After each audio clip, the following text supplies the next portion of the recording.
Leo tumekuja hapa kwenye kongamano la uwekezaji wa ndani ambalo limetayarishwa na wenzetu wa TISEZA. Kwa muda mrefu Tanzania kumekuwa na kituo cha uwekezaji TIC pamoja na EPZA, lakini ilipofika mwaka 2025 zikaunganishwa na kuzaliwa mamlaka moja tu ambayo ni mamlaka ya uwekezaji na maeneo maalum ya kiuchumi Tanzania, TISEZA.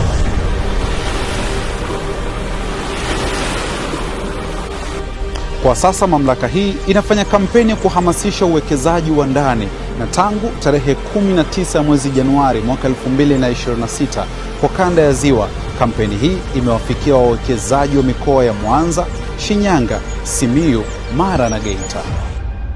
Kazi zinazofanyika na TISEZA ni kwamba ni kituo kimoja muhimu ambacho kinaunganisha mambo yote ambayo yanamhusu mwekezaji.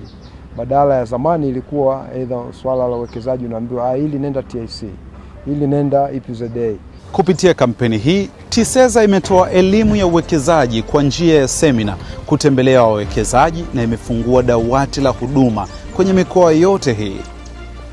Februari 4 mwaka 2026, mamlaka ya uwekezaji na maeneo maalum ya kiuchumi Tanzania TISEZA imefanya kongamano la uwekezaji kanda ya Ziwa lililokutanisha wawekezaji kutoka mikoa yote ya kanda ya Ziwa hapa 106.90 Rock City, Mwanza.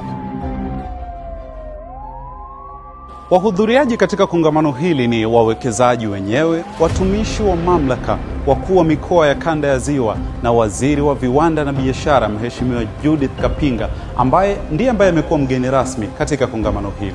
Kwa hiyo tumefurahi mwitikio wa uwekezaji kwa upande huu wa kanda ya Ziwa ambao kongamano limefanyika hapa umekuwa ni mkubwa.